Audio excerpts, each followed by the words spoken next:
Hey everyone, welcome back to my channel, and today I'm going to talk about Alex Hormozi's $100 million lead launch. So if you guys are marketers, you probably have heard of Alex Hormozi. The last couple of days, he has basically broke the internet. He did a launch for his new book and he had over 200,000 people attending it live. And everybody's talking about it right now. Every one of my marketer friends basically is breaking down his speech and saying how brilliant it was and how amazing it was. Every marketing group I'm in, they're all talking about it. So he has done something right to get everyone to talk about him. But we're not going to talk about just that alone. Today, I want to talk about the framework that he used when he did his pitch for his book and how this pitch has actually generated my clients millions and millions of dollars, because the pitch that he used isn't something new. It is something that has been used over the past decade for many webinar sellers, for info product course creators. And he basically did a twist towards the end, which I'm going to share with you how you can use it for yourself and how we have actually been using this framework for our clients to make millions of dollars in commission and revenue. And if you stay all the way to the end, I'm even going to share with you guys one thing I think is a missed opportunity and he could have done that would help to improve his brand value by at least $20 million just by saying a few more words. Without further ado, let's break down this pitch. Now, if you haven't watched his live presentation, he probably have a recording of it on his YouTube channel. So I'm going to find a link and put it somewhere in the description. Okay, if you haven't watched it yet, you can watch it after the end of this video so that you can actually compare what I'm saying. Now, when it comes to his webinar formula, he's basically using this formula by Russell Brunson called the perfect webinar formula. Now, this perfect webinar formula has been around for decades. It's just that the person who made it famous or really put everything together was basically Russell Brunson. Now, the perfect webinar has 6 important parts. Now, today we're not going to go through all the parts. I'm only going to go through the last part. So the perfect webinar basically has 6 parts. The first part is introduction. We call it like usually an introduction of what's in it for the audience who's watching. So this is where we introduce the big promise, the how-to without statement. And then we move on to the second part, which is the origin story, usually to share with the audience, why am I doing what I'm doing? Like, why am I even doing this webinar for free? Why am I doing this? Why am I launching this? Why am I writing this book? Whatever story that helps to build the why and the intention of doing this. And then we move on to the content part. So this is where we are teaching the content, and there's 3 parts to this. So usually they'll break it down into 3 segments. The first segment, we will talk about the vehicle. The second segment is we will go into talking about the internal false belief. And then the third vehicle is the external false belief. Now, that is really just a summary, okay? And I don't do justice to that. There's just a very quick summary of what the perfect webinar pitch is all about. If you want to find out more, I think you can just Google Perfect Webinar, Russell Brunson. You can buy some of his products and you can actually dive deeper and learn this pitch. Now, this pitch is amazing because we've actually made over 8 figures in revenue just by following this pitch. Okay, so it works. But today I want to talk about just the last part, which is the pitch. So introduction, origin story, and then you have segment 1, segment 2, segment 3, and then the last one is the pitch. Okay, so what Alex did very differently this time around was that he actually followed the entire perfect webinar pitch all the way to the end where he did a pitch, and he basically did this thing called stacking and building up pressure before releasing it and saying it's free. Okay, so why this works so well and how you can actually use it for yourself. And I'm going to give you some real life case studies of how my clients have actually used this for themselves, even though they don't have a big name like Alex Hormozi. So the first thing is this, right? If you want to follow the perfect webinar formula as detailed as possible, right? So this means the introduction, this means the origin story, this means that you still got to add value, right? You got to make sure that your segment 1, segment 2, segment 3, the content part, you're actually teaching something that is of value to the people who are watching it. So this is on the basis that if you have already provided value, then you go into this pitch, it will work very well. If you don't provide value in the beginning part of your webinar or your presentation, no matter how you do your pitch, it's unlikely it's going to work. All right. So the pitch alone is not going to do miracle for you if you don't even provide value in the first place. So I want to just put it out first. Okay. So Alex done an amazing job. He actually added a lot of value, and then he went to his pitch. Now the pitch is amazing because he basically did this thing called stacking and building. Now, what is stacking or value stacking is you actually create a bunch of offers, or you stack a bunch of bonuses together. So usually what you will do is that, okay, here is a weight loss program. Okay, this weight loss program, what's the feature, what's the benefit of this program, and then what's the value. So I like to call it offer, feature, benefit, value. Okay, so this program is worth, for example, $500, and then we will justify why is it worth $500. And what marketers tend to do is that after that, they will add in a bonus, right? So if you buy this program, I'm gonna add in bonus number 1 for you. And bonus number 1 could be perhaps some kind of 30-day supplements, okay? And again, what's the feature of this supplement? What is the feature? Could be like certain ingredient in the supplement. And then what is the benefit of that ingredient? And then what's the value of this? Because I'm giving you 30-day supplements. This is sold online for $97. So therefore, this is worth $97, okay? So they usually do a stack, and then you'll go on to bonus number 2. Same thing, they would say what's the feature of bonus number 2, what is the benefit, and then what's the value of bonus number 2, and then repeat the whole thing, right? So you basically get a list of 3 to 4 different components, right? The program, the supplements, maybe some diet calculator, whatever, depending on what you're selling, okay? In this case, it's a weight loss program. And then total value, $5,000. They will release the price to be about maybe $497. Okay, so that has always been the way marketers has done it. Now, this may look very cliche today because so many people are doing it. And when there's so many people are doing it, then it becomes something that your audience tend to expect, right? Like nowadays, when you go to a webinar, you already know that something is coming. You already know that they are going to be selling something at the end, right? But this doesn't mean it doesn't work. It still works very well today because I'm still using this. Many of my clients are still using this to generate millions of dollars. But I want you to know that like when more and more people are doing it, then it becomes a bit more of a cliche, and you have to really do it well in order for it to work. Now, what's amazing is that for Alex, he actually did the whole entire thing, right? He did the stack. He was saying that he's going to offer his audiobook and then his online program and all that. He was basically doing the stack before he revealed that it was going to be free. Now, why this is brilliant is because when you are stacking value, you are building up pressure. Now, it's very important that you build up pressure before you release the pressure, okay? What most people do wrong is that they just jump straight into, hey, this is free, right? So there's no build up, and therefore when there's no build up, there's no pressure release, and when there's no release, there's no action, right? Even though you offer it for free, it's unlikely that people are gonna take what you give for free seriously, because when you give it something for free, usually they will not see the value in it because it's free. But if you were to create some kind of pressure, you build up this pressure and you make people feel like they were going to pay for it. I remember when I was watching Alex. Now, I know maybe many people argue that he's never going to do it. He's never going to sell anyway. This was just a way to mock other people who are selling. I do agree to a certain point, but I also believe that he was actually trying to convince people that he could have sold this, okay? Because when he was doing the stack, if you look at the Zoom chat, if you were there live, there were so many people asking, oh, he's going to start selling. How much is it? Please give me the link to buy. There was a majority of people who were expecting a sale to come. Okay? And what this does, it means that people are seeing value. Now, of course, some people will be pissed off no matter what. That means they will never pay. But there were quite a number of people who were typing in the Zoom chat, give it to me, right? Tell me what's the price, I'm going to buy. And what this works wonders is because when he released it for free, people now value it a lot more. And the reason is because in their mind, they have already made up their mind that they will buy or at least consider buying. Okay, so it may be something that might be out of their price range, but they are considering, they're already thinking, how do I get the money, right? In their head, they might be thinking of a $997 product, a $497 product, which is what I saw in the Zoom chat. There were quite a number of people say, okay, it's probably going to be a $497 product. I'm going to buy, right? But for some people, okay, who are going to buy it, they're going to value it more. For those people who are on the fence, they're also going to value it because in their mind, they're already thinking, how can I get this money? How can I afford this? Okay. Now, of course, Alex's brand is to give everything for free. So that is not consistent with his brand if he were to sell it. Okay. But the truth is that many people are thinking, when is Alex going to sell? Because the truth is everyone has a price.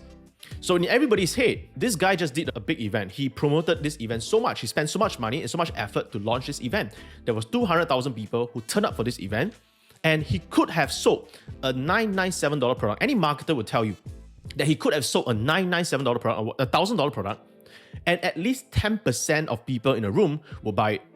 So that's what? 200,000 people in a room, 10% is 20,000, and that means that he could have made $20 million just like that, okay? And every marketer is just waiting for that before he revealed it was free. Okay, so by building up the pressure, you make people see your value even more. When I first advised this to my clients, many of them actually had a lot of pushback. They were saying like, why do all this gimmicky stuff? It feels not right. It doesn't feel like me. And if I'm going to give for free anyway, why do I want to do all this stacking and building value and all that?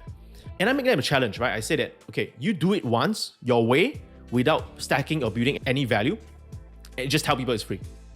And then you do it my way, which means that you stack and you make people believe that, okay, this is going to be worth how much, and you are going to be selling a program before you release and say it's free. And guess what? The conversion rate for people to take up that free stuff, okay, is 3 to 4 times higher. Even though it's free, okay? But it's 3 to 4 times higher when they did the stacking and building up pressure. So how does this work for me and my clients? And how will this work for you even if you're not Alex Hormozi? So everybody knows Alex Hormozi, right? So some of you were probably thinking, this is Alex, there's a reason why it works. But I will argue that it's not. I have many clients in Singapore that they're not well known in the market, okay? And they are from a very competitive market such as real estate, financial planning, weight loss, and these are very overly saturated market. And one of the ways that we help them to differentiate themselves is by basically using this method. We got them to do a webinar for free. So that means the webinar is to provide value. And when the audience turn up for the webinar, they will basically follow the perfect webinar framework, right? The usual stuff, the introduction, the origin story, the secret 1, secret 2, secret 3, and then you move into the pitch. Now, the pitch part is so important because once they've given value, they start going to the pitch. A lot of viewers who are watching are expecting them to sell something, right? Because like I said, there are so many people out there who went on to the webinar and they're already expecting a sale. So what we are trying to do here is to shock them by doing the reverse of what the market is doing. So they will come on and, for example, they teach about property investing, right? How to invest in property, how to find the best high growth property in Singapore, blah, blah, blah. And then when they reach the end of the pitch, they started doing the stack, right? So I'm going to offer you guys a one-on-one consultation. And what this one-on-one consultation consists of. And if you take up this one-on-one consultation, I'm going to give you bonus number 1, and then bonus number 2, and then bonus number 3. And guess what? In a lot of people's mind, people are thinking, okay, this guy's going to sell, right? He's going to sell. He's going to offer some program because there's so many property investment program out there that's selling from between $500 to $1,000. Many of them will stay on. They're already prepared that, okay, this guy is likely going to sell. Am I going to buy, right? They haven't leave yet, right? If they're not even going to buy, they're going to leave, right? But many of them stay on because they're just thinking, what's the price? And then they will consider if the price makes sense. And then what happens? At the end, when they did a stack, they say the total value of this entire one-on-one consultation before revealing that it's free. And what happens? The take-up rate is so much higher because remember this, for most people like consultants or sales consultants, when they are in a very competitive market, when you offer one-on-one for free, most people don't take it seriously because free is something you can find everywhere online. And there are so many people offering free one-on-one consultation. But when they did the stacking, when they created the pressure, they basically led the audience to see the value of their one-on-one consultation. And guess what? When they finally review as free, the amount of people who take up, not just a lot higher, the quality of people are better. They actually respect my client's time and they actually respect the value that they're providing simply because of this simple framework. And this doesn't work, again, one just for real estate. It works for many different industries. For example, I have another client who is in the financial planning space and he basically did an estate planning webinar. And he did the same thing, right? He did it once himself in his own way without using the stack. And there were much lesser people who register. So let's say 100 people who turn up. Maybe, I think it was like less than 5 people book an appointment with him. But once he did the stack, okay, once he did the stack, which is what I told you just now, and then review for free, he had 30 people out of 100. Okay, 30%, okay, out of 100. So that's 6 times more just by doing the stack, okay? And he told me that many of these people who came through this funnel or came through this webinar process, the quality of them, okay, is so high where many of them have millions of dollars in their bank account just waiting to do something. Really thank you and your team that, the leads itself is really quality. We are not talking about, the mass market of 100K, income. That is really not too bad. It's quite good for cold. But we are talking about people who have asset, few millions. Some have cash, 2 million sitting there and, asset size worth 5-10 million. So these are really quality leads that we have. Okay, I don't think you can get any higher quality than that to have prospects that has millions of dollars in a bank account waiting to do something and they're waiting to go through a webinar and then book a call with you. Okay, so that's the amazing part about using this process. Okay, use a stack even though you're giving for free so that you make people see the value of what you are providing. you follow what my clients have done, do a webinar to educate your prospects or your client about something, add value using the perfect webinar framework. Now, just to end out one more reason why you should be stacking your value before you review for free is because you're anchoring a price. Okay, if you just tell people free, people cannot see the value. But if you were to stack up everything and you show them, okay, this is something that I could have sold for, this is something total value of $5,000, and I could have sold this at $497, but today it's free. So therefore, they actually see a value in what you're offering and respect and treasure it more. So I hope that this video has provided you value in some way that you can actually add this into your own sales process and your own sales presentation, and you can actually stack up a bunch of value, build the pressure, anchor the price so that people can see the value of what you're offering before you review it for free, especially if you're doing it for something like a one-on-one consultation where free is very common in the market, where people don't usually treasure free. But if you do it in this manner, your audience are more likely to treasure and respect your time and value. Now, one last thing before I go is that there's one thing I feel that Alex could have done better. Now, not in a way that I'm critiquing him. I think he's done an amazing job. It's just that me being in this industry for quite a long time, helping people with their webinar, doing hundreds of webinars myself, this is just something that I spotted. There's one thing that I felt that he could have said that will create a $20 million goodwill brand value just by adding one or two more sentences. Okay? And one of the things he could have said is before he dropped the price, before he revealed that it was free, he actually said somewhere along the lines that there was 200,000 people watching this. And he could have said something along the lines that if he had sold this product at $1,997, there would probably be a 5% take-up rate. Or maybe he would have sold this product at a $997 product, which is a $1,000 product. There would at least be a 10% take-up rate. Now, because his audience are mostly marketers, info product creators, a lot of them know that this number makes sense, right? Like for me, I know that, okay, if you have 200,000 people and you sell a $997 product of someone of his status and caliber, you could have convinced 10% of people to give you money. And that's $20 million. So he could have said that I could have sold this product at $997. So after he done his stack, I could have sold this product at $997 and 10% of you would have bought it. And that's $20 million. But I'm going to give up the $20 million because everything is free. By adding this frame, he's actually letting people see that he could have made $20 million and he's actually leaving $20 million on the table for the sake of his mission. What this does is that you actually create more goodwill for his brand because he's willing to leave money on the table for his mission. Maybe he doesn't care about this at all, but if I can add $20 million of goodwill brand value into my brand just by adding one or two more sentences, my question is why not? But that's just my opinion once again, right? That's what I would say because I want people to see that I'm leaving money on the table and I'm serious about my mission. And what that helps is it will help to reinforce that I'm for real, I'm not trying to sell you anything, which is basically his entire brand.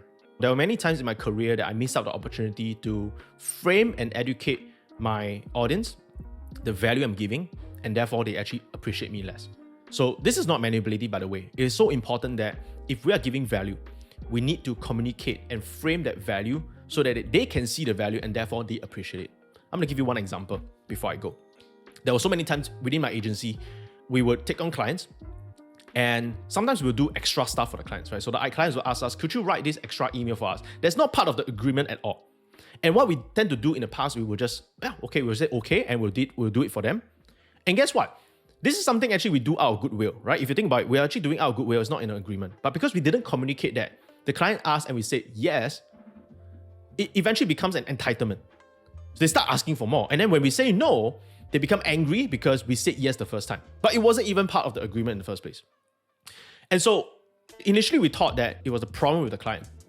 But we realized that this was happening again and again over the past several years. And so we decided to change up the way we communicate to our client. So whenever a client asks us to do something that's not part of the agreement, we will now tell them that, okay, this costs more. So basically it means that we can charge them more. And if we do want to give them for free, that means we want to do this as an extra out of goodwill, we will have to communicate and tell them. We'll tell them that this is not part of the agreement. This is how much we charge normally. But for this, we're going to make one exception for you. Okay? But just by adding this one simple sentence, that telling them that this costs more, this is how much we charge, But for this time, I'm going to make one exception for you because we value you. So by telling them this, they become a lot more appreciative. They appreciate us, they tell us thank you. And in the future, when they ask again, they don't expect that it's going to be free again. So important, right? Because we are doing something, we are giving them value, but when we don't communicate the value, it becomes an entitlement for them. Okay, so whatever I'm saying here is all about framing your value. It's all about educating your customers and communicating the kind of value that you're providing for them so that they will see it, so that they will respect it, so that they will treasure it. Alright guys, so that's all I have for you guys today. So if you enjoyed this video, learned something new, go ahead and like this video and subscribe to our channel, and that will really help us greatly. And let me know in the comment section, what is your biggest takeaway, right? What is the one biggest takeaway that you can use in your business right now? What's the one thing you've learned that can help you to communicate more value to your audience so that they treasure and respect you more? So that's all I have for you guys today. I'll see you in the next video. Bye for now.